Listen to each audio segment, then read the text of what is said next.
Good morning to all. Nationalism in Europe, French Revolution and ideas of the nation. जिसको कि कल हम लोगों ने बात की थी और हम लोगों ने ये भी जानने की कोशिश की थी कि जिस समय फ्रेंच रेवोल्यूशन जो हुआ था उस समय पूरे का पूरा फ्रेंच सोसाइटी जो था वह 3 सेक्शन में बटा हुआ था।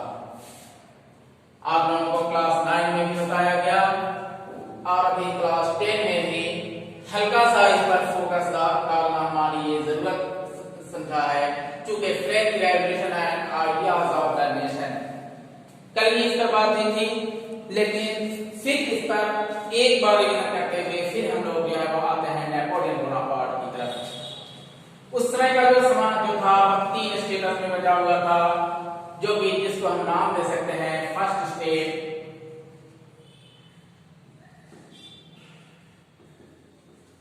सेकेंड स्टेट,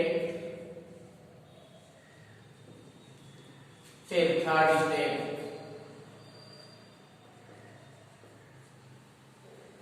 फिर 1789 को तीनों जो स्टेट वाले जो थे उन तीनों स्टेट में रहने वाले जितने जो लोग थे उन तमाम लोगों की एक साथ मीटिंग हो रही है। शायद ये चीजें जो है वो मैंने कल ही आप लोगों को बताया था। एक साथ तीनों की मीटिंग होती है कब?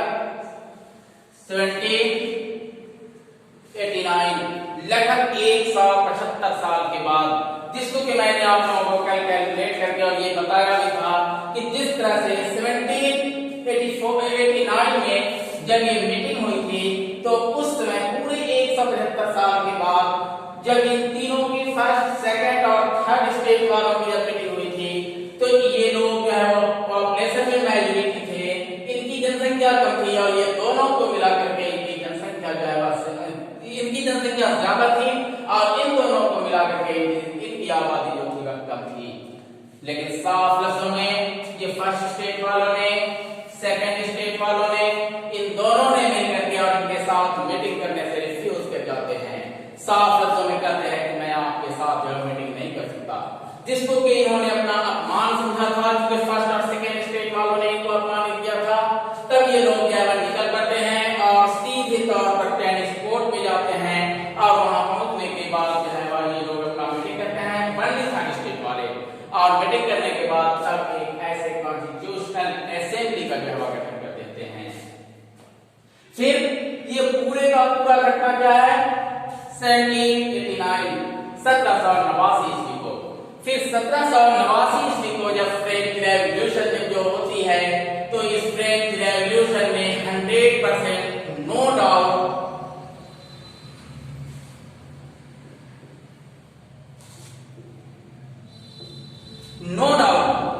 कि मोनार्की सिस्टम को फ्रांस में पूरी तरह से धाराशायी कर दिया जाता है, यानी राजतंत्रीय व्यवस्था खत्म हो जाती है और इस राजतंत्रीय व्यवस्था की समाधि पर ही उसी के तल पर डेमोक्रेटिक फॉर्म ऑफ गवर्नमेंट को एस्टेब्लिश कर लिया जाता है।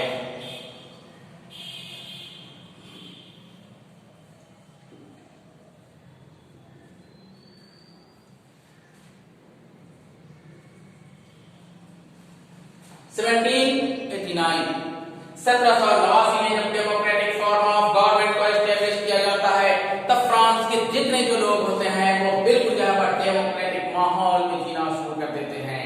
नो डाउट डेमोक्रेसी नाम की चीज जो है शुरू होती है, लेकिन हम यूं कहें कि फ्रांस वालों का यह बैड लक था कि आफ्टर 10 इयर्स, लगभग 10 साल के बाद, यानी 1799 ईस्वी को एक ऐसे सिस्टम का निर्माण होता है, एक ऐसे गवर्नमेंट फॉर्म को एस्टेब्लिश किया जाता है जो कि जो है वह पूरी तरह से डेमोक्रेसी को डिस्ट्रॉय कर देता है।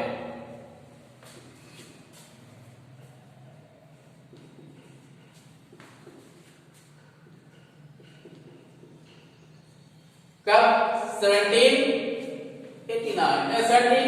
1799, 10 साल के बाद डेमोक्रेसी को खत्म कर दिया जाता है। और इस डेमोक्रेसी को खत्म करने का पूरा श्रेय और पूरे का पूरा जिम्मेवार उपाधि जो दी जा सकती है उस आदमी का नाम था Napoleon Bonaparte.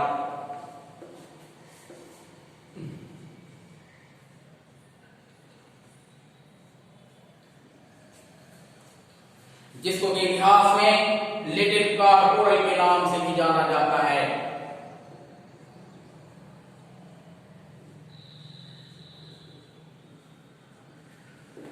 Little corporal Napoleon Bonaparte, जिसने कि फ्रांस के खोए हुए राजतंत्रीय व्यवस्था, जो कि फ्रांस में 1789 ईस्वी में जो राजतंत्रीय व्यवस्था को पूरी तरह से डिस्ट्रॉय कर दिया गया था, वहां 1792 और 3 के आसपास जब फ्रेंच सम्राट लुई 16 को गिलोटीन पर चढ़ा करके उसे कत्ल कर दिया जाता है, तब पूरी तरह से फ्रांस में डेमोक्रेसी को लागू करने के 10 साल बाद फिर जो है वह राजतंत्रीय व्यवस्था की शुरुआत होती है, जिसका श्रेय जो है वह किसे दिया जा सकता है? नेपोलियन बोनापार्ट को। वह नेपोलियन बोनापार्ट जिसके विजय रथ में पूरी तरह से पूरे यूरोप को रौंदने के बाद सीधे जो है वो फ्रांस के एक विशाल ऐसे साम्राज्य में इसको एक्सपेंड कर दिया था। एक महान फ्रांसीसी गणराज्य में इसको लागू करने वाला और इसको परिणत करने वाला वही नेपोलियन बोनापार्ट था। Little corporal. आइए नेपोलियन के बारे में जरा हम जानने की कोशिश करें। नेपोलियन कौन था?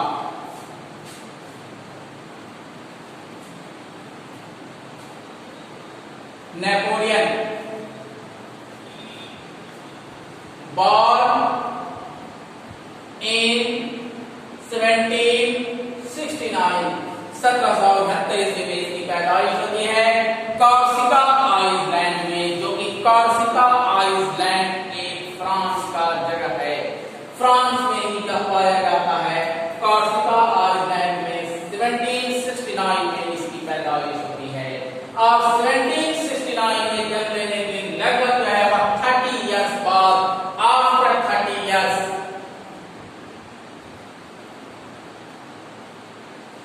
यह तरक्की करता हुआ अपने पूरे जिंदगी में इतना जो है वह आगे की ओर बढ़ा था कि इसके विजय रथ ने पूरे का पूरा यूरोप को रौंद करके रख दिया था।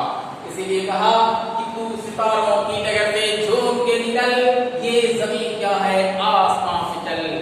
ये पूरी तरह से 100% ये बात जो फिट होती है वह नेपोलियन के लिए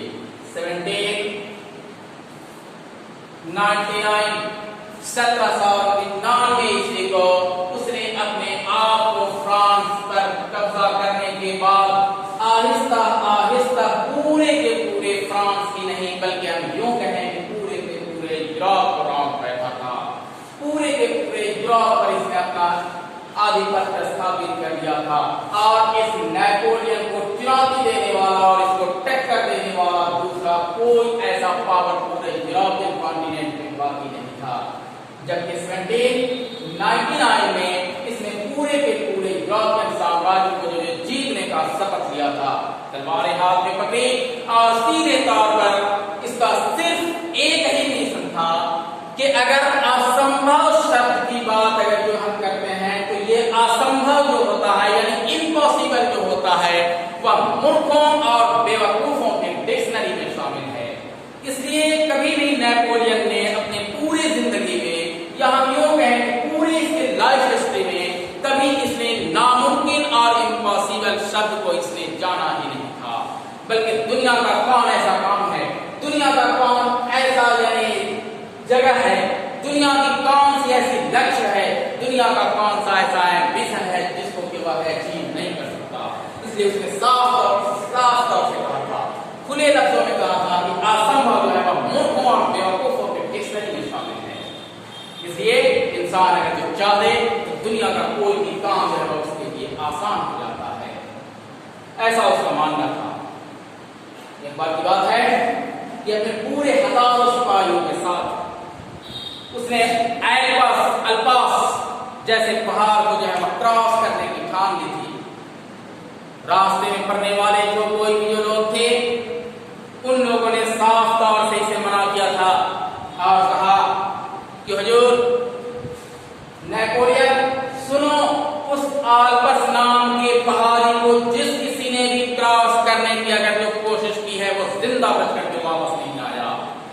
तुम अपने इस इरादे को छोड़ दो, इस इरादे को, आल्पस पहाड़ को क्रॉस करने का जो तुम्हारा फाइनल इरादा है, इसमें तुम हजारों लोगों को मौत की नींद सुला सकते हो, इसलिए तुम उस आल्पस नाम के पहाड़ी को क्रॉस करने का इरादा जो है वह छोड़ दो।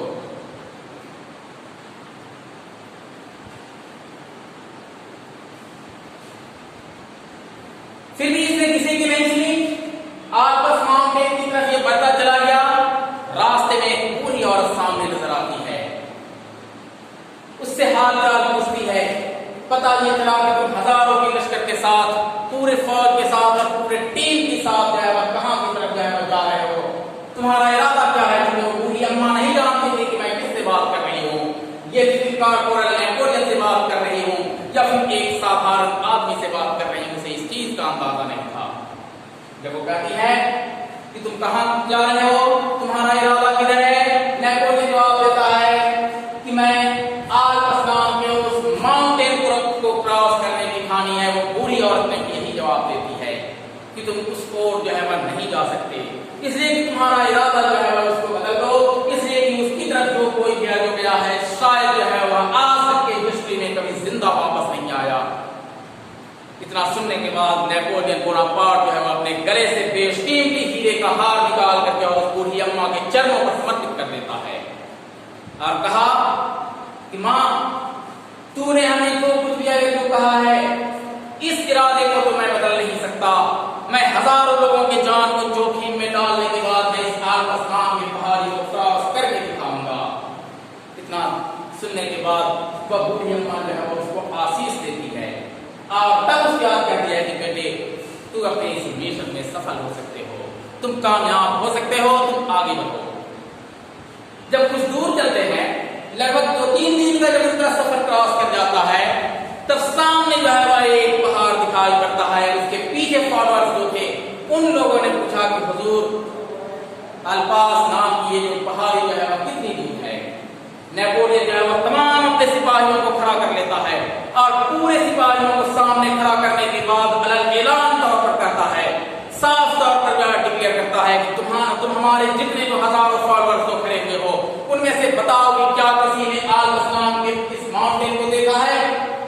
सारे के सारे जो है वह रिफ्यूज कर जाते हैं कि ना, मैंने नहीं देखा है।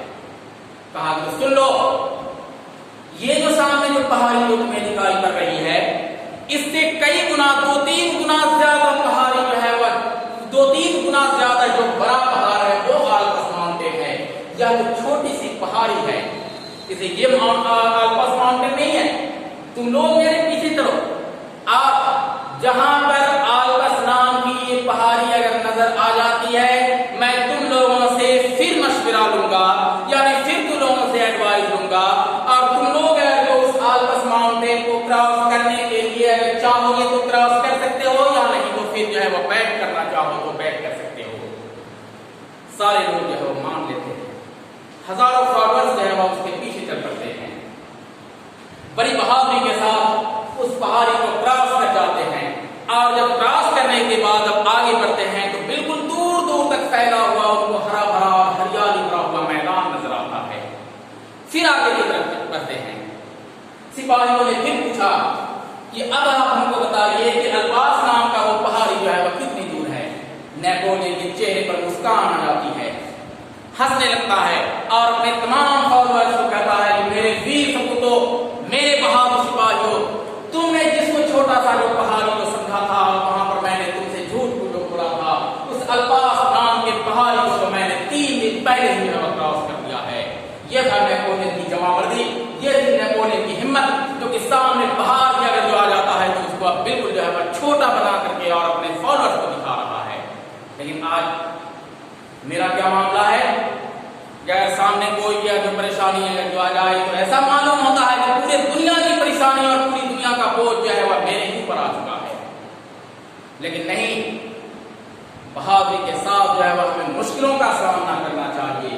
अगर उस नेपोलियन ने बहादुरी के साथ अगर दुनिया में अगर सामना नहीं किया होता अपने परेशानियों का, तो आज जो है वह लगभग 200-250 साल पहले, 200-250 साल के बाद, और मैं समझता हूँ कि रहती दुनिया तक नेपोलियन का नाम लेने वाला जो है वह जरूर इस जमीन पर बाकी रहेगा।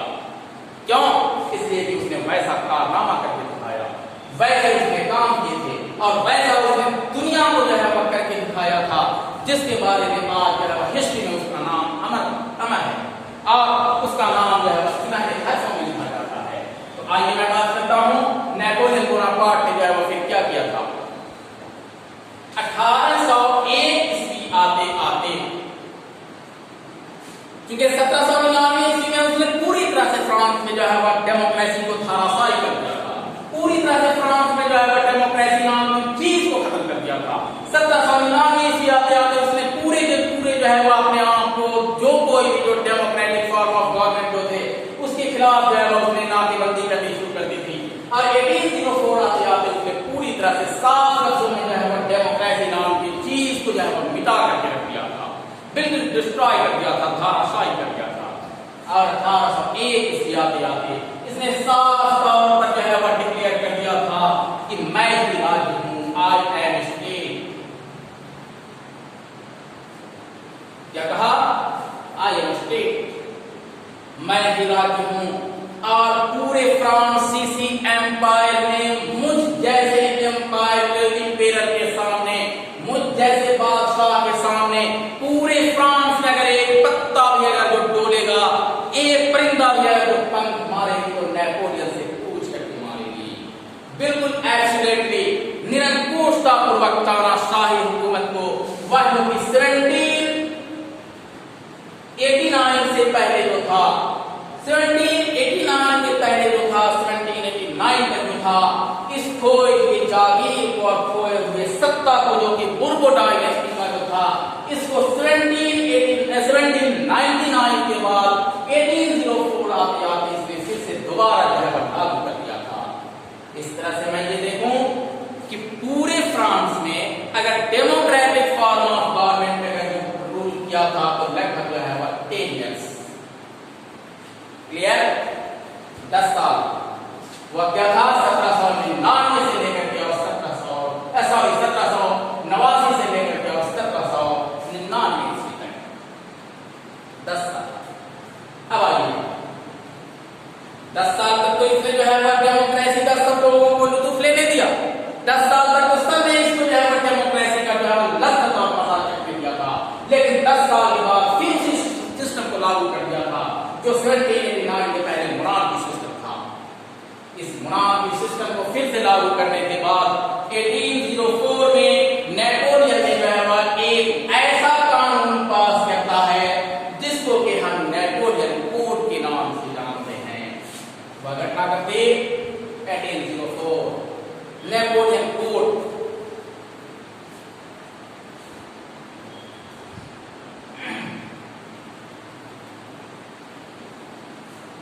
नेपोलियन कोड को इसने शुरू किया था। ये नेपोलियन कोड क्या था? नेपोलियन कोड इसलिए उसने लाया था कि उसने कुछ हद तक ये शुरू किया था कि वहां के समाज जो थे वह खास तौर से एरिस्टोक्रेसी, नॉबिलिटी यानी कुलीनवाद, सामंतवादी व्यवस्था में जो फैली हुई थी और जो लोग अल्पमत में थे उन लोगों के खेतों में काम करने वाले यानी बड़े बड़े जो सामंतवादी जो लोग थे, बड़े बड़े जो जमींदार तबके के जो लोग थे, यानी उस समय पूरे फ्रांस में वैसे एरिस्टोक्रेसी का शासन था जिनके पास जो है वह हजारों एकड़ जमीन हुआ करती थी।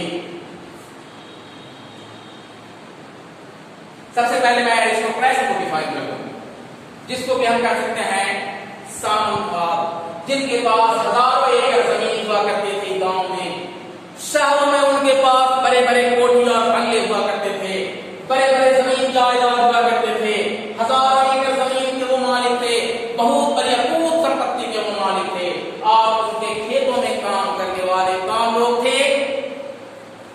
पीजेंट्स, छोटे किसान, लैंडलेस लेबर, भूमिहीन मजदूर, इन लोगों को काम करने की जो है वह इनके खेतों में जरूरत थी। मजदूरी इन लोगों को बहुत ही थोड़ा दिया जाता था। अब नेपोलियन ने जो नेपोलियन कोड को जो लागू किया था 1804 में, तो सबसे पहले इसने एरिस्टोक्रेसी सिस्टम यानी सामंतवादी व्यवस्था, नेपोलिटी क्या कहेंगे, सामंतवादी सिस्टम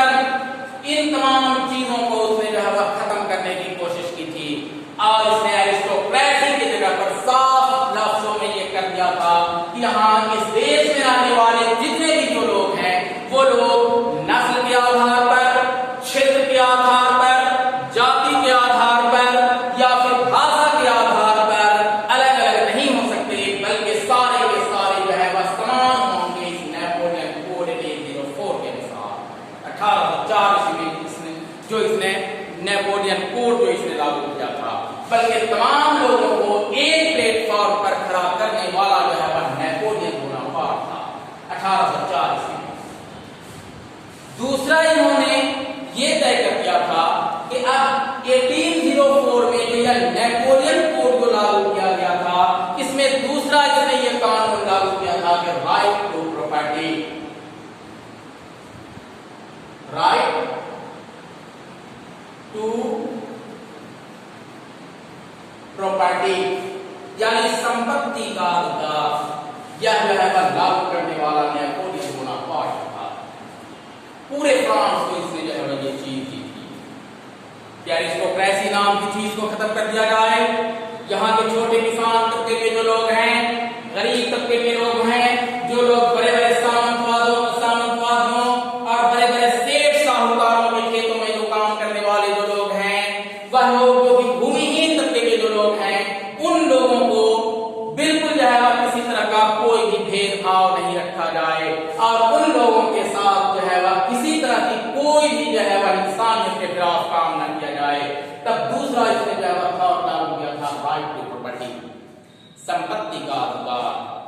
इस संपत्ति के अधिकार के अंतर्गत नेपोलियन ने तमाम लोगों के, फ्रांस के जितने जो लोग थे उन तमाम लोगों को इस चीज की छूट दे रखे थे कि चाहे फ्रांस का रहने वाला कोई भी लोग क्यों नहीं हो, चाहे वह गोरा क्यों नहीं हो, काला क्यों नहीं हो, लंबा क्यों नहीं हो, नाटा क्यों नहीं हो, किसी क्षेत्र का रहने वाला क्यों नहीं हो, किसी दूसरे भाषा का बोलने वाला क्यों नहीं हो, कोई फ्रांसीसी जवान बोलने वाला कोई नहीं हो, जर्मनी बोलने वाला क्यों नहीं हो, लातीनी बोलने वाला क्यों नहीं हो, तमाम लोगों को अपने मेहनत के बल पर कमा करके और संपत्ति अर्जन करने का अधिकार होगा। ये इसका जो है राइट टू प्रॉपर्टी थी। नो डाउट कि 1801 ईस्वी से लेकर के और इसका पीरियड जो है वह 1815 ईस्वी तक था। कब से कब तक? 1801 से 1815 ईस्वी, बहुत ही कम समय तक। इस 14-15 साल के अंदर इसने वह जो काम कर दिखाया था, मैं समझता हूं कि दुनिया के बड़े बड़े सूरमा और दुनिया के बड़े बड़े बहादुर लोग जो है वह नेपोलियन का जैसा काम करके नहीं दिखा सकते। एक चीज मैं भूल गया था, फिर अभी याद आ रही है, जरा मैं जो है इंडिया के बारे में कंपेयर करूं। इंडिया में नेपोलियन, ऐसा अक्सर सवाल पूछा जाता है कि भारत का नेपोलियन जो है वह किसको कहते हैं? कौन ऐसा आदमी है, कौन ऐसा भारत का सम्राट था जिसको कि भारत का नेपोलियन कहा जाता है? तो भारत का जो नेपोलियन जो था, यानी नेपोलियन ऑफ इंडिया जो था, उसका नाम जो था वह मैं आपको बता दूं,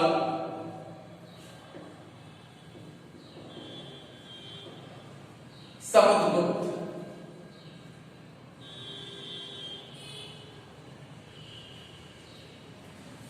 भूलिएगा नहीं, इसलिए कि ये समुद्रगुप्त और इस नेपोलियन बोनापार्ट के बीच अगर जो देखा जाए तो 1000 साल से भी ज्यादा का डिफरेंस है। लेकिन इसने वो काम कर दिखाया था कि अपने इस पूर्वज समुद्रगुप्त को, ठीक है ये रहने वाला इंडिया का है, ये रहने वाला जो है वह फ्रांस का है, लेकिन इसमें वो काबिलियत थी कि समुद्रगुप्त जैसे इसके एंसेस्टर्स को, इसके पूर्वज को जो है वह इसका नाम देने पर मजबूर कर दिया था, नेपोलियन बोनापार्ट। और इस तरह से भारत का नेपोलियन जो है वह समुद्रगुप्त। हिस्ट्री में जहां कहीं कि अगर हम स्टडी आगे करते हैं तो ये और चीज है कि जगह बदल जाते हैं, लोग बदल जाते हैं, लेकिन पूरी दुनिया का अगर जो तारीख है जो उठा करके अगर देखा जाए तो पूरी दुनिया के हिस्ट्री में लगभग जो है वह बातें वही नजर आती हैं। चाहे आप इंडिया के कॉन्सेप्ट में बात करो, इंग्लैंड के कॉन्सेप्ट में बात करो, फ्रांस के कॉन्सेप्ट में बात करो, जर्मनी के कॉन्सेप्ट में बात करो, जगह बदल जाएंगे, लोग बदल जाएंगे, लोगों के काम करने का अंदाज बदल जाएगा, लेकिन बातें वही होंगी जिस पर पूरी दुनिया जो है वह चर्चा करती है।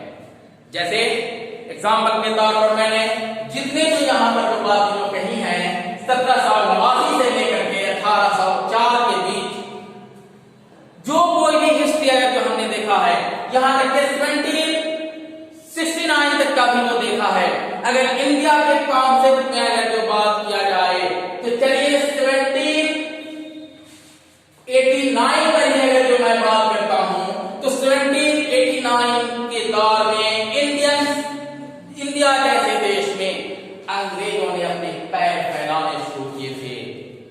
क्या आपको याद नहीं, क्लास 8 में आप लोगों ने नहीं पढ़ा था कि जब 1757 बैटल ऑफ प्लासी होती है, 1764 बैटल ऑफ बक्सर होती है, उस वक्त हमारे देश की स्थिति क्या थी? हमारे देश के लोग जो है वह क्या चाहते थे? क्या हिंदुस्तान का एक एक बच्चा, हिंदुस्तान के एक एक बुढ़े, हिंदुस्तान के एक एक जवान, हिंदुस्तान की एक एक औरतें, हिंदुस्तान के एक एक पुरुष, क्या उन तमाम लोगों ने अपनी मर्जी के साथ, अपनी स्वेच्छा के साथ, इंग्लैंड से चलकर के साथ समंदर पार से आने वाले जो कोई जो ब्रिटिश जो लोग थे, जो कोई भी जो अंग्रेज जो थे, क्या उन लोगों को हिंदुस्तानियों ने अपनी मर्जी से कहा था कि आप हमारे मुल्क में आए और यहाँ पर आकर के शासन करें? एक इंडिया का नाम बता दो, एक भी ऐसे भारतीय का नाम बता दो, चाहे उस समय के रहने वाला सिराजुद्दौला क्यों नहीं हो। अलीवर्दी खान तो साल भर पहले मर गए थे, अलीवर्दी खान का भी नाम लिया जा सकता है कि चलो वो भी क्यों नहीं हो। ठीक है, जिस किसी का भी नाम ले लो। चलो साउथ इंडिया की तरफ मैं बात करता हूं, हैदर अली का नाम बता दो, टीपू सुल्तान का नाम बता दो। क्या किसी ने भी ऐसा अंग्रेजों को कहा था कि आप जो है वो आकर के हमारे देश पर होल्ड ओवर करो? क्या किसी ने भी अंग्रेज जैसे विदेशी ताकत को अपने यहां इंडिया में एक्सेप्ट किया था? नहीं, किसी ने नहीं किया था। मिशन क्या था?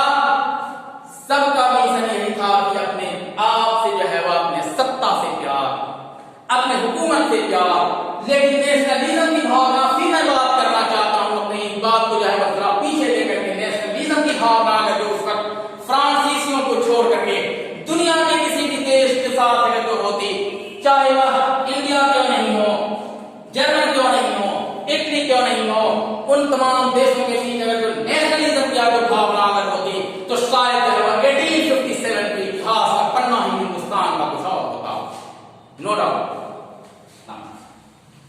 लेकिन उस समय 1857 में जिन लोग बड़ी बहादुरी के साथ हमारे जो कोई भी जो फ्रीडम फाइटर्स जो थे, उन लोगों ने पूरी निष्ठा अपनी ईमानदारी के साथ उन्होंने काम तो किया था, लेकिन उन लोगों में नेशनलिज्म की भावना नहीं थी, राष्ट्रवाद की भावना नहीं थी।